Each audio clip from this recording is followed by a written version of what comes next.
Previously on this. That's the front clip. Let's go ahead and see now. I think there might be a little bit more I need to remove. And so... But it's just things like this air conditioning assembly needs to go. There's a compressor over there. I think there's some emissions and brake control stuff that aren't very important anymore, like this piece right here needs to go. There's probably some shenanigans up in here that are no longer important. So I'm thinking today, in the interest of keeping things pretty simple, is that one, we're going to take this compressor off and start removing the air conditioning components. We know that we are not in need of those. No air conditioning because, you know, race life. I think I'm probably going to work on taking off this fan here. I don't believe I'll be needing that anytime too soon either. And then here's this. I believe, if I'm not mistaken, this is a proportion valve or maybe an anti-lock braking system, which is great if you have a street vehicle. I definitely recommend them. They most certainly help you to stop faster. But when you're off-road, they definitely tend to get in the way of you performing. So this is going to go in a street machine. However, if you want to have something that will do good off-road, I recommend you just put in a switch to disable it rather than remove it completely, which is doable. And I might do a video on that someday in the future. But for now, we're just taking off more accessories. AC compressor and air conditioning components are going to go. The belt and the fan is all going to go. And I think I'm going to start to remove some braking components. And I think there are some other luxuries on this vehicle that can go just as well. We're also going to start on the back side of the vehicle today too. We're not going to do too much this time around. I think that we're going to take the tailgate off. We're probably going to take the back wheels off. We're probably going to put the vehicle up on top of some stands. Maybe remove the gas tank if we're feeling kind of frisky, so to say. But the more I talk about it here means less time I spend actually doing it. So let's go ahead and actually do the thing, shall we? Right down here, hiding behind this nice and beautiful hot water return line for the radiator, is our belt tensioner right there. That's easy to get to, 15 millimeters, and of course the right blade position. 15 millimeters, and a breaker bar will get you taken care of pretty quick and easy on that. And of course proper positioning. You can get to this pretty darn easily from the top of the vehicle, but since I have the whole vehicle open, mine's just that much easier to get to. You don't have to undo a whole bunch of stuff. I'm just extra and fancy, but that is all that it takes to get the belt off. And the belt is routed in such a way that it'll just kind of slip on and off of all the rest of the accessories if you are creative enough. So get creative and get that off of there. Come on now, out you go, out you go. This way, come on.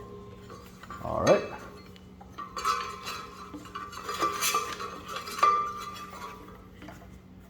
I'm gonna have to take this hose off before it drives me crazy. Belts off first. Let's go move over there to that compressor. I believe it's a couple of, I believe the compressor is going to require a few metric bolts off the very top there. We may have to undo some of that intake hosing, but that is a-okay. Let's go ahead and get these bad boys off over here. I believe I'm going to take advantage of this right here. Ooh, that's fast. Here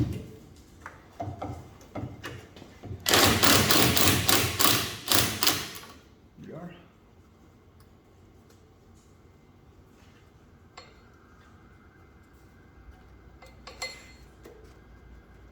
Here we are. Perfect.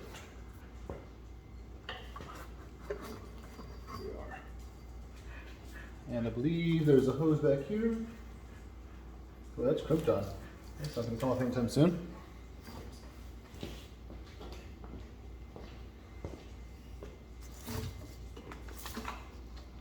I'm not in the way of the camera too much.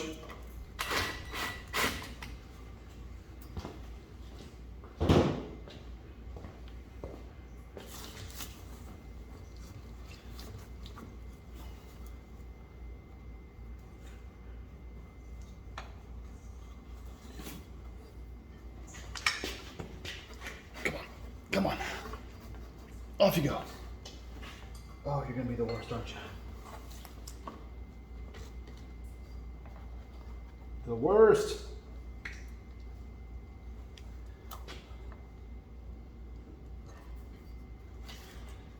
There we go. Off you go. Whoo-wee. And there we are. A little bit difficult to take off, but I mean, this is 1990s engineers we're talking about, right? I think we'll reuse this.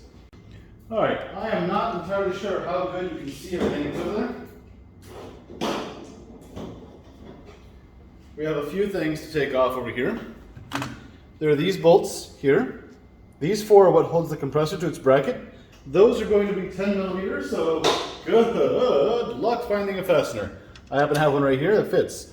There is one more thing though. There's a singular bolt on the back, right over here, that holds on this manifold. This is the refrigerant hose manifold here, and that needs to come off as well to get this compressor out of here. So let's go ahead and undo that one first, I think. Oh, my 710 cap almost got in the way.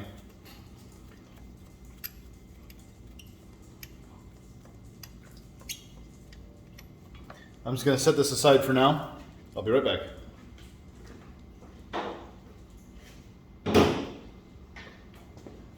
Now, I always like the work smarter, not harder thing, so there we go.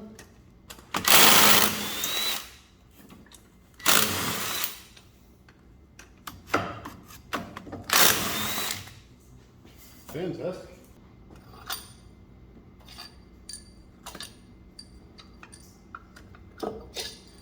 These are definitely some pretty nice bolts. I might save those for something else in the future. Or I may turn around and use this as an onboard air compressor at some point in the future too. Stay tuned for that, someday in the future. Next up, we've got some plugs that are attached to this thing. I don't know if you can see it in frame. Let me go ahead and check here. Oh, you can't quite. So this plug right here is your high pressure switch. This will typically trip if there's something wrong with the refrigerant pressure. If it's over pressure, this will shut everything down.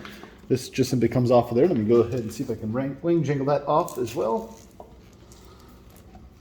Whoops. Now that's on the refrigerant line set. So I guess it's not the world's most important thing for us to move. There we go. It's got a little clip right here. Right here that you pull up on. And that's how you get it undone. Set that aside. On this side of the compressor, however, is the more important plug for this particular purpose. This is the field clutch, the field coil clutch. So this activates, it compresses this up here, and when it comes together, this rotating deal here spins this compressor. Now this is a little bit more of a pain in the butt of a plug to remove because it's got some of those outside clench clips on it. Oh, just one though. So at least there's that. But it doesn't mean it's easy to get off of there. If I can just get my fingers in there. I may have to grab a screwdriver. Oh, here we go. Trail stick. Not so great of a trail stick. Okay, let me grab a small screwdriver. One of the fancy bolts that came off of this thing. I'm going to try to grab it. Get it just pried just a little bit. Doesn't really take much. Come on now.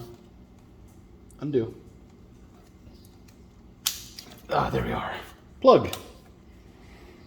Here we go. Compressor. Neat. We already have the other side of the refrigerant manifold off because of our use, or because of our previous removal of the core. This one here ain't too terribly tough. It is a bit large, but we just get ourselves some slippery juice on there. Give it a push in the right direction. Maybe a little bit of a roughen up there, perhaps. Might need to soak for a little bit. See if I can. Oh boy, we're gonna break our whole thing here, aren't we? Look at us go. Okay, new plan. Let's not do this. Let's do that. I'll reposition here in just a second. Let me go ahead and get some juice on it first.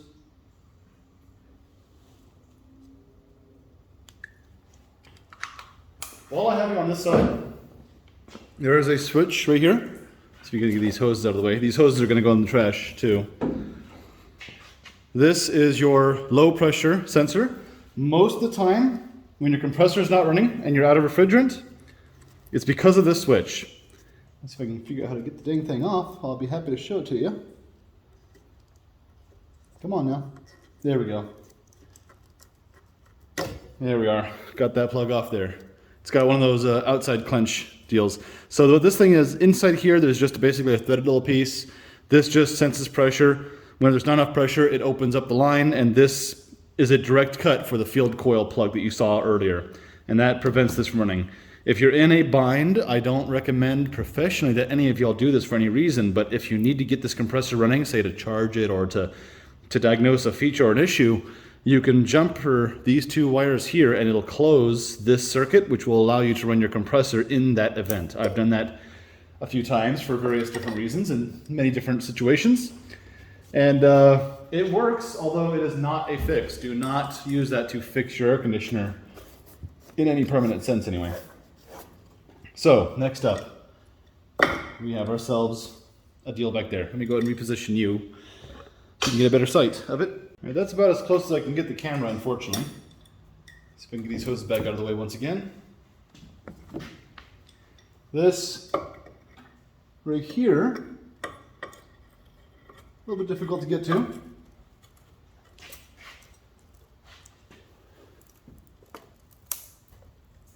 Ooh. It also helps you turn in the right direction.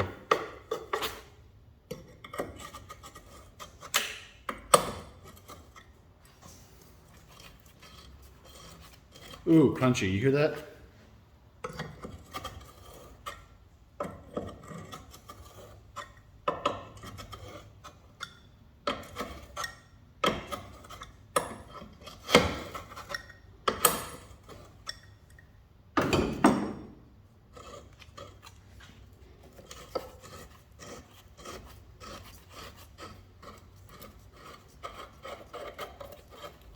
Whew. Crunchy indeed. Alright, there's a couple of bolts here that I'm going to have to undo. It looks like one's a 5/16. The other one looks like it's quite a bit bigger. Here we are. I've dropped my 5/16 and I'm probably never going to find it ever again. You don't need to bend your own deal like I just did. That's not that's not necessary.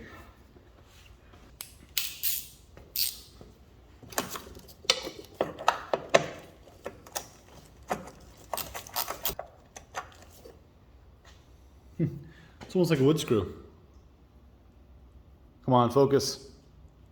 There we go. There's one more over here on this side that we're going to go ahead and undo. We can probably get away with that, actually.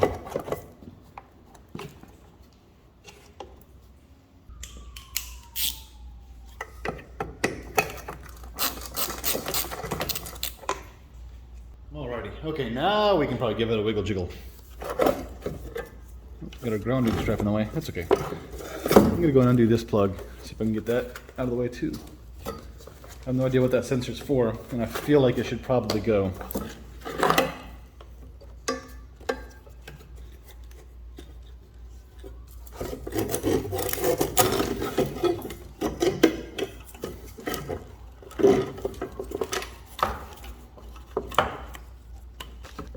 Move you up here. Here we are. Gotta undo some of these clips here.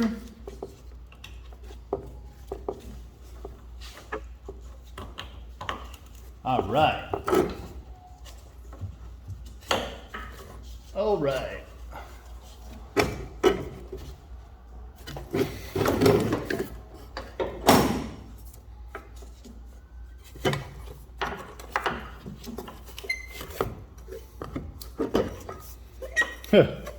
This grounding strap. Let's see if I can remove that too. In fact, I can move you over just a little bit more. See if I can get it off with this. I cannot. It's a smaller size. Weird, but 7mm is a strangely nice fit. I find myself having to default to strange sizes on this truck quite often. I don't know if that was just a Ford thing or a previous owner thing, but I find myself doing it quite often. I'm gonna go and put the screw back in where it was too, just to make sure. It might come in use in the future, and it has a very specific thread to it also. That kind of gets me a little strangely worried about that. All right.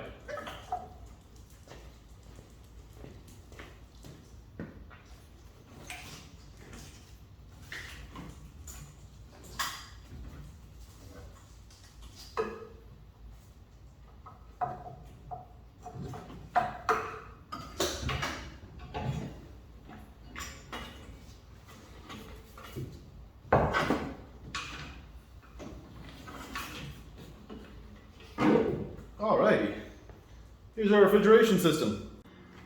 I think I would also like to achieve getting all of this assembly out of here as well. Now, it looks like there's a lot that's going to have to come off here and there and really all over the place. I've got a 10mm here on the end of a socket, and it actually doesn't seem to fit. There's two studs on this side of the vehicle. They'd be located behind the fender, if that were the case. Looks like there's another stud on up here.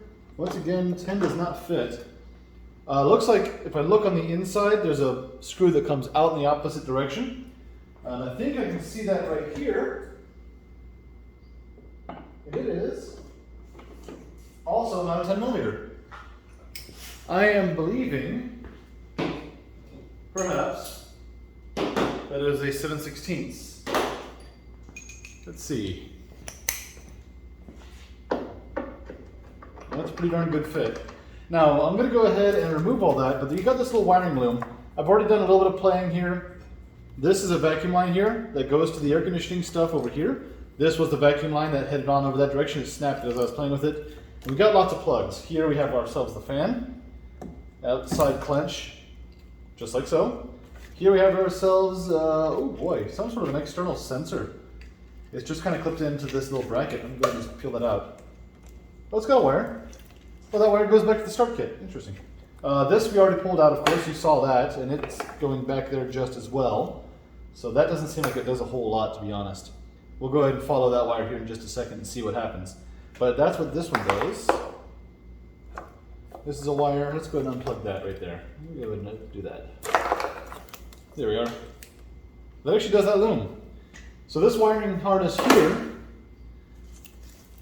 attaches to the starter relay. It looks like, or no, it doesn't. It goes to this loom here. So I have no idea where that goes.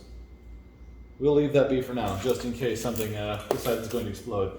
So this here, let's see, we've got one more sensor there. Looks like a relay, a mounted relay, it looks like. So we can open that up real quick. I may have to go and grab myself that flathead screwdriver I was talking about before. Come on up. Out you go. Oh, it's got two outward clench. I don't want to talk to you. You get out of here. This plug has two outside clench brackets. What a pain in the butt. Look at this thing. That's definitely a relay. That doesn't even look like a relay. How strange. I'm going to satisfy the curiosity. I'm going to pull that out and find out what that is supposed to be. How interesting. That looks like it's just a plug stay, like a relay just hangs out there, and that this doesn't actually do any relay. Oh no, that's a sensor. Oh, how cool. Check that out. Got coils in there, heater coils that change with the resistance, I imagine, with the temperature. Don't really know what that achieves for us, unfortunately, but there they are. There are 2 volts over here. They gotta come out. There's one over here on top. There's another one hanging out, hiding over there. You guys probably can't see it. There's a couple on the bottom.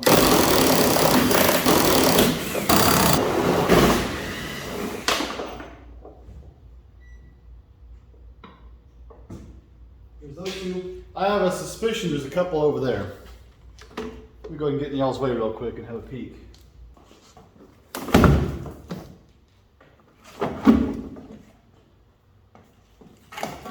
Got these plugs here. Not quite sure yet what to do with those. Let's try to wiggle jiggle that out of here.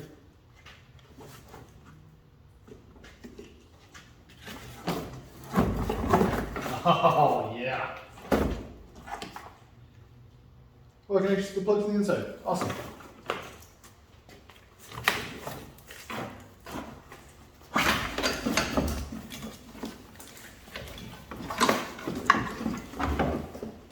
Alright. Not bad. Not bad at all. Let's see. There we go. These are just blend door hoses. Let's see if I can reach onto this hole. Maybe get it that way.